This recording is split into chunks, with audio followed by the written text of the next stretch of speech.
감옥에 간 적이 없습니다. 있다고니까 이게 여의도 카르텔이 이게 해소가 되겠냐고요, 이게. 우리나라가 이렇습니다. 이러니까 이게 사모펀드 카르텔이 이게 첫 길이 되겠습니까, 이게.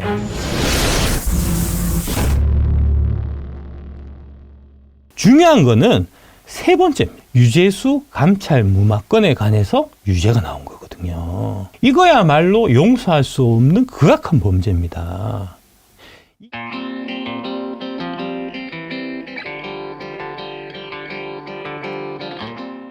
이게 지금 조명이 안 되고 있어요.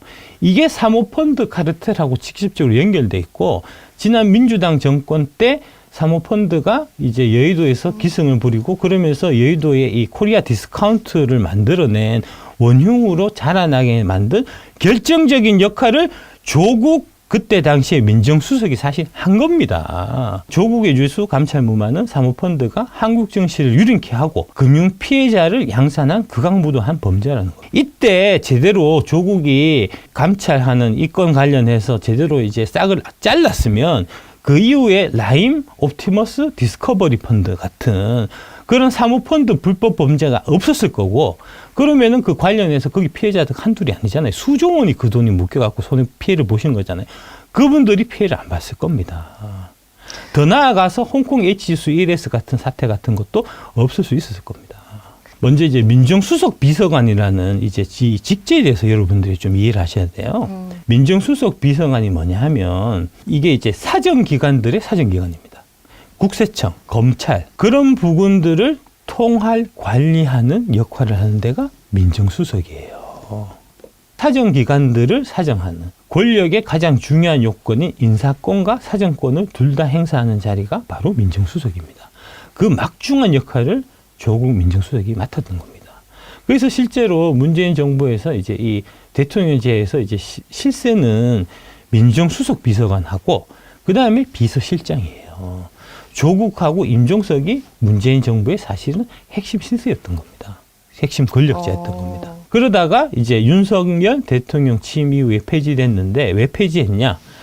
사정기관의 독립성 확보를 위해서 민정수석실을 폐지하겠다는 공약을 내세웠고 그래서 폐지했고 이게 조국의 그 월권 행위하고 사실 관련 있는 겁니다. 이게 여기 보면 2023년 2월 3일 서울중앙지방법원 제21-1 형사부 판결 선고문을 보면 유죄 부분이 징역 2년 실형에 추징금 600만 원인데 1번 자녀 입시 비리 공소 사실 중에서 조원의 충북대 법전원 지원과 관련한 최강욱 명의 인턴 활동 확인서 위조 및 행사 부분을 제외한 나머지 전부. 2번이 조민의 장학금 명목 금품 수수와 관련한 청탁금지법 위반. 이게 금액이 600만 원이고요. 세 번째, 유재수 감찰 무마와 관련한 특별감찰반 관계자들에 대한 직권남용 권리 행사 방해. 이게 가장 악랄한 범죄 행위라고요. 앞에 두 개는 봐줄 수 있는 문제예요. 나도 억셉트 할 수 있는 부분이라고요. 이거는 억울하다고 얘기하는 거에 대해서 나도 동감할 수 있지만 이 세 번째 유재수 감찰 무마와 관련한 특별감찰반 관계자들에 대한 직권남용 권리 행사 방해는 절대 용서할 수 없는 극악무도한 범죄라는 겁니다. 이게 왜 그러냐면 다음 보시면 2017년 청와대 민정수석으로 일하면서 금품 수수 혐의로 특별감찰반의 감찰을 받고 있었던 유재수 전 부산시 경제부시장의 감찰 중단을 지시한 혐의. 이게 가장 핵심이라는 거고요. 2020년 1월 22일 날 기사입니다. 여기에 유재수 사건은 크게 두 가지로 구성되는데 우선 유재수 씨 개인 비리. 유재수 씨 개인 비리는 뇌물수수 수뢰 후 부정처사 청탁금지법 위반 이렇게 했고요. 두 번째가 청와대 감찰 중단이 유 씨에게 날개를 달아줘서 부산시 정무부시장까지 하겠다는 겁니다. 그러니까 감찰 중에 이게 이제 비리 사실이 있는 거를 파악이 돼서 그래서 나갔으면 그러면 어디 조용하게 짱 박혀 있었어야 될 거 아닙니까? 그런데 그 이후에 이제 전문위원 하다가 그 다음에 정무부시장까지 했다는 거예요. 승진을 거듭한 거 아닙니까? 이게 있을 수 있는 일이냐고요. 근데 이게 있었다고요. 그래서 이게 결국은 사모펀드가 지금처럼 악랄하게 만든 원흉이 됐던 사건이라는 겁니다. 감찰 중단을 위해 이른바 부산, 울산, 경남 친문계 핵심이라는 인사들이 적극 나선 정황이 드러났다. 그 감찰 중단을 지시한 목적은 뭐죠? 친노 친문 세력들이 네. 그 사모펀드 세력들한테 정치 자금을 받아서 그거 갖고 정치하고 있었거든요. 그래서 친노 친문 세력들이 결국은 조국한테 이거 우리가 돈 받아서 썼는데 이거 밝혀지면 이게 큰 권력형 비리가 될 수 있고 우리가 위험해지니까 이거 중단시켜라 라고 조국한테 부탁했는데 조국이 그 부탁을 들어줬다는 겁니다. 친노 친문이 사모펀드 카르텔하고 공생관계에 있었기 때문에 조국을 시켜서 이 감찰을 중단하게 한 거예요. 검찰 공소장을 보면은 김경수 경남도지사, 윤건영 전 청와대 국정상황실장 등이 당시 백원우 청와대 민정비서관에게 이 김경수하고 윤건영이면 문재인 대통령의 핵심 중 핵심 아닙니까? 그 두 사람이 백원우 청와대 민정비서관에게, 이 백원우가 누구냐면 노무현 대통령 장례식 할 때 이명박 대통령한테 막 소리 질렀던 야 이 새끼야 네가 여기 있어 왜 문상한다고 나 해갖고 입 틀막 해갖고 쫓겨났던 그 사람이 바로 백운우입니다. 그런데 이 새끼가 이런 짓 하고 말이야. 개새끼가 진짜. 유 국장은 참여정부, 노무현 정부 때 함께 고생한 사람. 현 정부 핵심 인사들과 가까운 거예요. 그래서 봐달라 해서 봐줬다는 겁니다. 백 전 비서관이 민정수석이던 조 장관에게 노무현 정부 인사들이 유재수가 자신들과 가깝고 고생을 많이 한 사람이라고 하니 봐달라고 한다. 그게 아니고 자신들과 가깝고 자신들의 돈 출력을 했던 사람입니다. 사모펀드의 돈을 친노 친문 세력들한테 연결해줬던 역할을 한 사람이 유재수라고요. 그래서 이거를 감찰을 중단하라고 한 거라고요. 그래서 2017년 10월에 사안이 중대하니 감찰을 진행하라 라고 지시했던 조 전 장관이 이런 청와대 쪽 인사들의 얘기를 듣고 2달 뒤에 감찰 중단을 지시했다는 겁니다. 검찰 공소장을 보면은 친문 인사들의 유시 규명 활동 배경에는 우리 편이라는 정서가 깊게 깔려 있는 게 아니고 얘가 돈을 많이 지원해줘서 그렇다는 겁니다.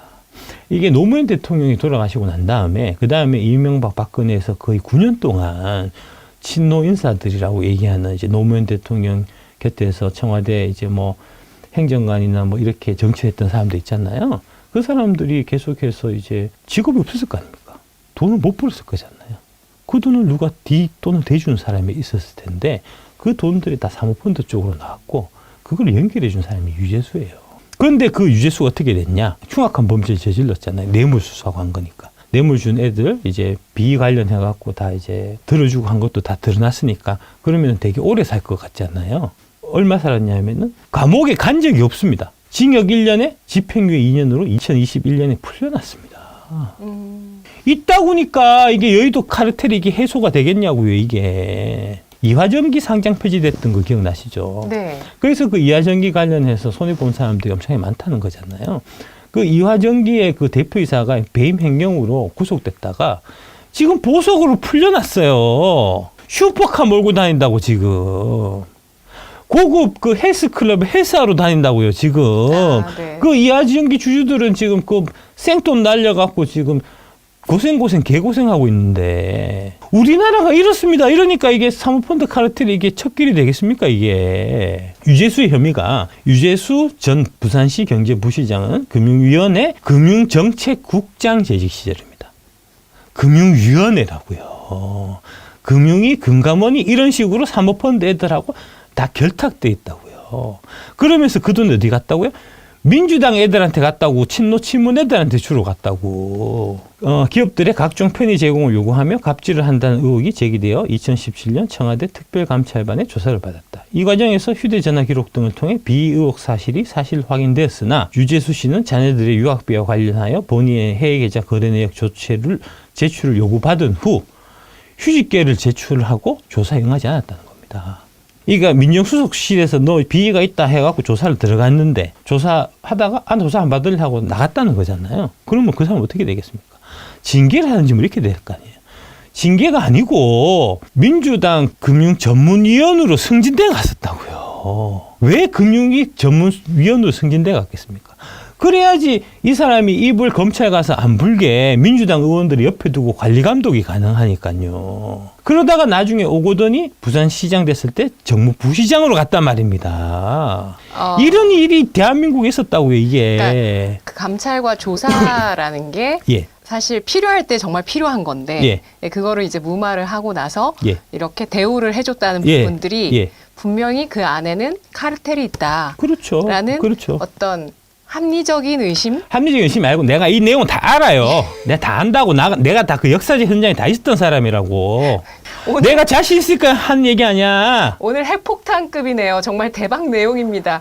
현재 유재수 씨가 받고 있는 뇌물 혐의가 주로 사모펀드 운용사 등 금융기업부터 사모펀드로부터 받았다고요. 보세요. 사모펀드 운용사로부터 받았다고요. 그러면 지금 저는 궁금한 게 예. 그 조국 전 법무부 장관이 그 부분에 대해서 유죄를 받은 거잖아요. 받았습니다. 그러고 지금 이제 총선에 지금 예. 데뷔를 하고 예. 지금 정치 활동하고 예. 계시잖아요. 예. 예. 그럼 그 유죄 받은 건 어떻게 되는 거예요? 감옥 가죠. 대법원 판결 나면 감옥 가죠. 원래는 대법원 판결이 언제 나는 거죠? 시간 좀 걸리겠죠, 뭐. 예, 예. 아니, 그거는 20 나오면 원래 그 구속이에요. 구속 다 한다고. 걔만 풀어줬다고. 왜 그러냐고, 진짜. 아니, 법원은 미친 것 같아, 정말. 아니, 2심에서 징역형 받았는데 풀어주는 그런 경우가 있습니까, 지금? 이거 대놓고, 뭐, 조국 보고 신당 만들려고 편히 봐준 거나 마찬가지 아닙니까, 지금? 아니, 법에 형평성이 있어야지. 좀 위험하신 것 같습니다. 아니, 보안 아니, 준비되셨나요? 아니, 아니요. 저는 아닙니다. 들어와. 얼마 전에 들어와. 일로 들어와 이 난 자신 있으니까. 그리고 그 압수수색 당하시고 무슨 일이 있으셨던가요? 그런 댓글도 많아요. 민주당이 압수수색 났다고, 민주당이. 그러니까 내가 지금 민주당 공격하는 거 아니냐고. 윤석열이 압수수색 한 게 아니고 민주당이 압수수색 한 거라고, 이 등신들아. 나를 압수수색 났으면 그 정도는 니들이 갖고 있어야 될 거 아니냐고. 계속하겠습니다. 네. 예, 예. 4,700만 원이에요. 총 받은 게. 4,700만 원이면 네. 안 많은 것 같잖아요. 아, 네. 4,700만 원이 아니고요. 수사를 중간에 덮어서 금액을 줄여서 4,700으로 맞춘 겁니다, 이게. 5천만 원이 넘어가면 네. 이게 이제 특가법상 뇌물죄로 적용이 돼서 빼박이에요. 빠져나올 수가 없어요. 그래서 검찰에서 인위적으로 이 금액을 4,700으로 줄여준 거고요. 그 검찰이 그렇게 해서 줄여준, 이 검찰은 윤석열 검찰이 아니고 이성윤 검찰입니다. 이성윤 검찰이 이렇게 해서 줄여주게 한 데는 전 민주당 정부에 이런 입김이나 이런 것들이 뒤에 작용한 거라고요, 이게. 4,700만 원만 받았을 리가 없다고요, 이게. 축소수사한 거라고, 이것도. 4,700만 원조차도. 뇌물 혐의에 자녀 유학비가 빠진 것을 두고 뇌물 금액이 5천만 원을 넘는 경우에 징역 7년 이상 1억 원을 넘는 경우 무기징역까지 가능한 특가법 가중처벌을 피하기 위해서 검찰이 일부 봐준 것 아니냐 의혹도 제기된 바 있습니다. 의혹이 아니고 이거는 팩트입니다. 팩트. 이에도 동생의 취업 청탁, 자신이 집필한 저서를 강매한 정황, 아들의 인턴십을 청탁한 정황 등이 현재 유재수 씨가 받고 있는 주요 혐의입니다. 극악한 거는 유재수가 저지른 건 다 저질렀어요. 이게 제 질 자체가 정말 극악무도하고 더러운 거잖아요. 근데 봐줬다고. 집행유예 풀어줬다고. 미친 것들이지, 이게. 그 뇌물은 항상 대가가 있어야 되거든요. 대가가 뭐냐 하면 해당 기업들이 금융위원장 표창을 받을 수 있도록 편의를 봐주었다는 겁니다. 금융위원장 표창 받는 게 뭐 그게 대단하냐라고 생각할 수 있잖아요. 안 그렇습니다. 2019년 11월 22일 날 유재수가 장사하듯 금융위원장 표창장 발급했다. 관련 규정에 따르면 금융위원장이나 금융감독원장에게 표창을 받은 업체는 추후 금융감독원으로부터 제재를 받을 사항이 되더라도 그 수위를 낮출 수 있다는 겁니다. 국세청에서 국세청장의 표창장을 받으면 세무조사가 면제가 돼요. 같은 맥락입니다, 이게. 그래서 사모펀드 운용사들한테는 되게 좋은 거예요. 근데 이 사모펀드 운용사들이 불법과 비리를 막 밥 먹듯이 저지르는데 표창장을 받아놓으면 나중에 경감이 돼서 약해진단 말입니다. 그 다음에 그 표창장 준 데는 저 표창장 받았으니까 우리 저기 금감원장님하고 잘하는 사이네, 금융위원장님하고 잘하는 사이네. 조사를 안 들어가요. 그래서 이걸 받는단 말입니다. 그 역할을 유재수가 한 거예요.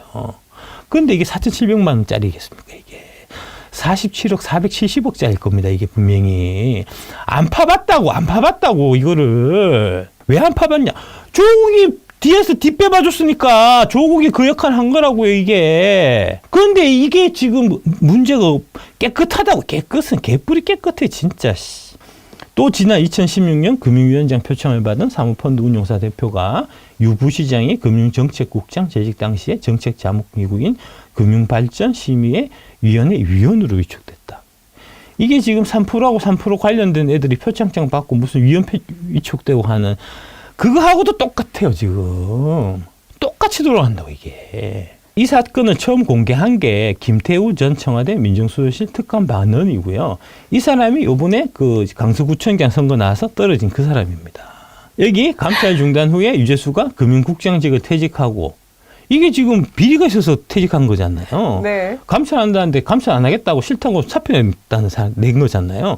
그런데 그 사람이 더불어민주당 정무위원회 수석 정무위원 옮기는 겁니다.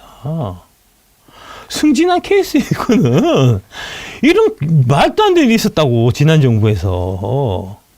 그리고 오거돈 부산시장이 지방선거에 당선된 이후에 부산시 경제부시장으로 갔다는 겁니다. 감찰까지 받은 고위 공무원이 승진과 다름없는 고위직으로 영전을 거듭한 것을 두고 현 문재인 정부 실세들과 유재수의 친분에 대해서 의혹을 제기했다.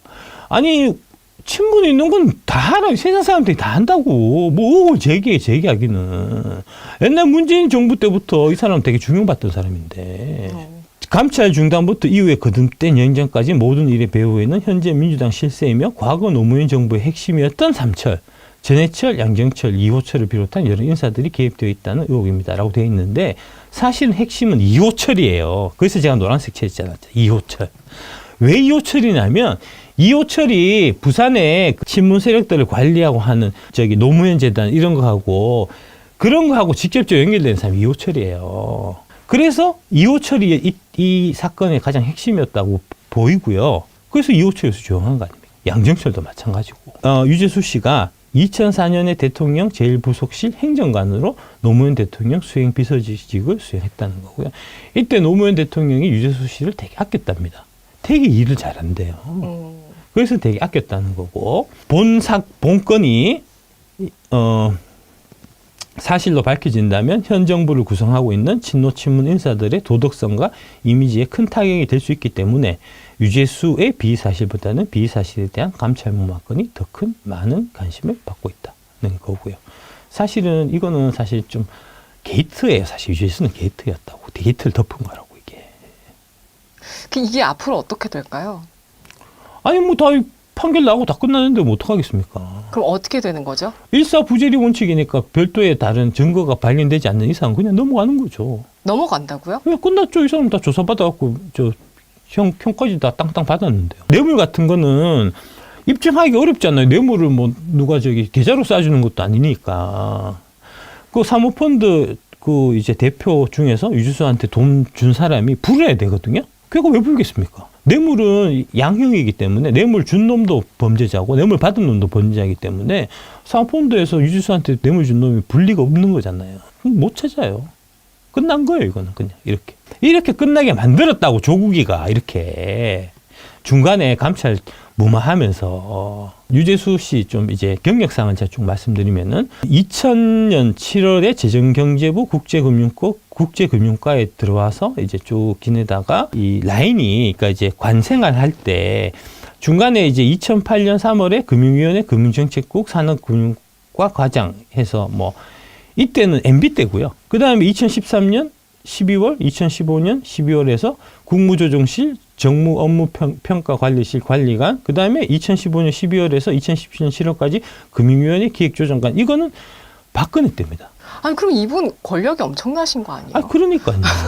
그러니까 노무현 정부 때부터 해서 MB, 박근혜, 문재인 대통령 내내 이 사람은 관직을 계속해서 하고 있었고요. 대표적인 금피하라는 겁니다.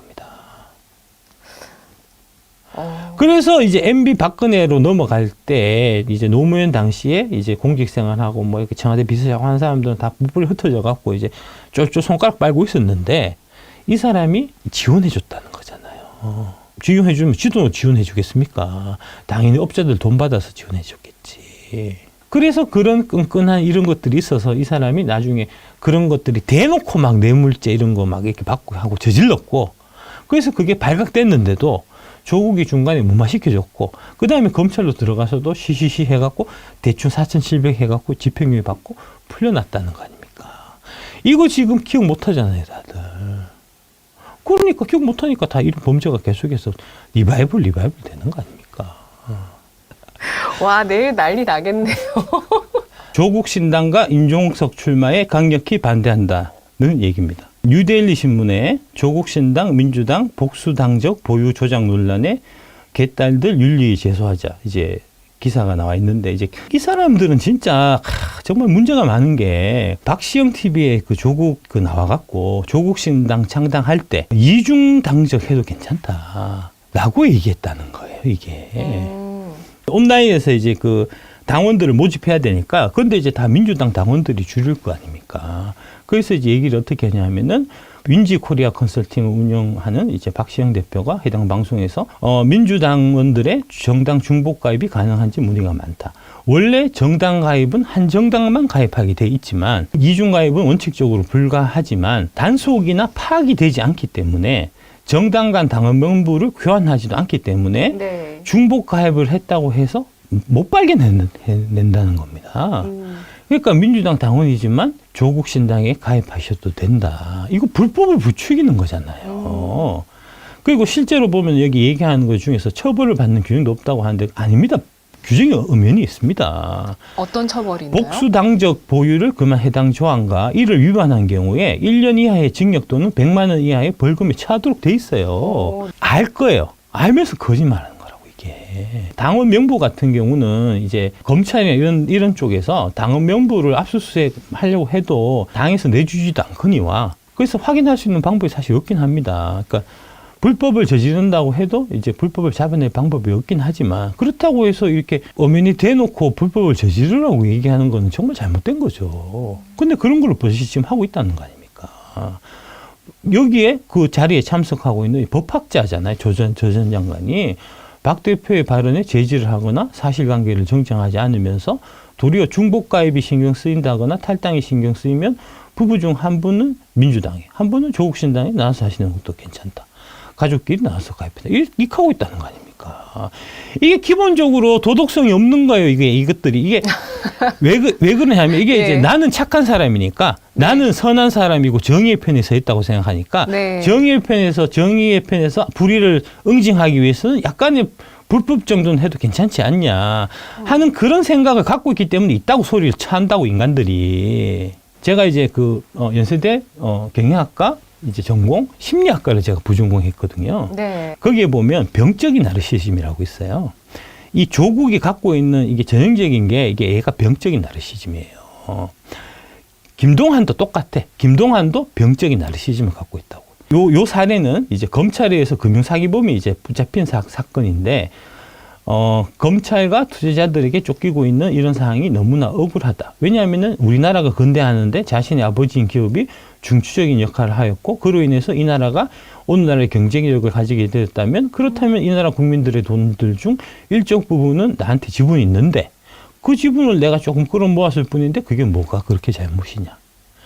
이딴 식으로 자기 합리를 한다고요, 이게. 이거는 이제 한 사례를 얘기한 거고요. 네. 이제 이지혜 전문의가 네네네. 사기꾼들의 이 생각 구조가 이런 거라고요. 그러니까 김동완 소장 같은 경우에 내가 우리 동학개미들을 위해서 이렇게 좋은 일들을 많이 했기 때문에 좀 주가 좀 뻥튀기 해갖고 부풀려갖고 2,400억이 좀 상장 좀 해갖고 내가 한 30몇 프로니까 한 7, 800억 내가 좀 챙기면 어떠냐. 정당하다라고 생각한다고 이게. 이런 것들이 사기꾼들의 전형적인 정신구조라고요. 정신구조가 이렇다고요. 이 케이스의 진단명이 자기애성 성격장애다. 병적인 나르시즘인 자기애정 성격장애의 특징은 대인관계가 착취적이고 타인에 대한 공감 능력이 떨어지고 자신에 대한 반성 능력이 부족하다는 겁니다. 이런 네. 병적인 나르시즘의 자기애성 성격장애의 경우에 각종 중독, 사기, 사이비, 종교 등에 잘 빠진다. 그리고 또한 악성 나르시즘의 경우에 자신이 직접 사기꾼이 되거나 사이비, 종교, 교주가 되기도 한다. 이런 사람들이 조국이나 김동완 같은 사람들이란 얘기입니다. 결국은 정치인들도 이런 사람들이 많아. 내가 불의에 위해서 싸우는 이 정의의 용사이기 때문에 돈 좀 받을 수 있지. 정치자금 필요하니까 돈 좀 받을 수 있지 해서 뭐 몇 억씩 받고 해갖고 집에 쌓아놓고 현금 걸렸는데도 뻔뻔하게 하는 그런 게 바로 그런 거라는 겁니다. 조국 관련해서 지금 조국의 범죄 혐의는 처음부터 딱 3가지였어요. 기억나십니까? 사모펀드랑 저는 그 입시 비리가 제일 가장 먼저 생각나는 거거든요. 2가지만 다들 기억하세요. 네, 맞아요. 예. 중요한 거는 3번째예요. 유재수 감찰 무마. 지금 이게 이제 3가지 범죄 혐의가 있었던 겁니다. 조국이. 첫 번째, 사모펀드 관련 범죄는 무죄였습니다. 무죄로 판결이 다 그렇게 났습니다. 처음부터 제가 이 사모펀드 관련된 범죄는 검찰이 잘못 찍고 있는 거다고 제가 그때부터 얘기했었고요. 그때. 네. 법적으로 잘못된 부분은 없다는 말씀이시죠? 그렇죠. 오촌 그 조카한테 사기를 당한 거고요. 사기를 당한 피해자였던 거고요. 한동훈 장관이 봤을 때 처음에 이거는 권력형 비리가 포함된 사모펀드 범죄다라고 생각하고 접근했는데 해보니까 사실은 잘못 짚었던 거고요. 나는 처음부터 그건 알고 있었던 거고요. 그거 관련해서 제가 얘기 많이 했었고요. 그 다음에 두 번째로 자녀 입학 비리잖아요. 이거는 지금 이제 일단 유죄는 났는데 제가 봐서는 이거는 억울한 부분이 많습니다. 왜냐하면 이때는 다 그렇게 했거든요. 이때 당시에는 조국 자녀만 그렇게 했던 게 아니고 그때는 그게 이제 관행적으로 다들 그렇게 하던 거였다는 겁니다. 그러니까 잡아려고 막 먹으면 그 조국 장관 그 자녀뿐만 아니고 걸릴 사람들이 한둘이 아니었다는 거예요. 중앙지검 검사하시다가 이제 변호사 한 제 선배님이 계신데 그분 만나갖고 이제 얘기를 하니까 조국의 입장에서 보면은 조금 억울하게 생각할 수도 있다. 왜냐하면 딴 사람도 다 이제 빨간불에 다 이제 길 건넜는데 그 중에 나만 한 명 잡은 거니까. 라고 얘기를 하시더라고요. 네. 근데 이제 검찰 입장에서 보면은 이제 잡힌 거를 그럼 잡지 그러면은 그렇다고 해서 이제 지나간 사람들 어떻게 일일이 다 잡냐는 식으로 이제 말씀하시던데 조국 옹호하시는 분들은 아니 그때 범죄 행위는 다 광범위하게 다들 많이 하던 건데 그거를 왜 조국만 딱 관련해서 한 거는 사실은 검찰 개혁을 방해하기 위한 검찰들의 출첵이 아니냐 이런 식으로 이제 많이들 주장하시는 거잖아요. 그럼 그 주장에 100번 이제 뭐랄까 논리적으로 타당한 부분이 저도 있다고 생각합니다. 그 부분은. 그래서 좀 억울한 부분이 있다고 생각해요.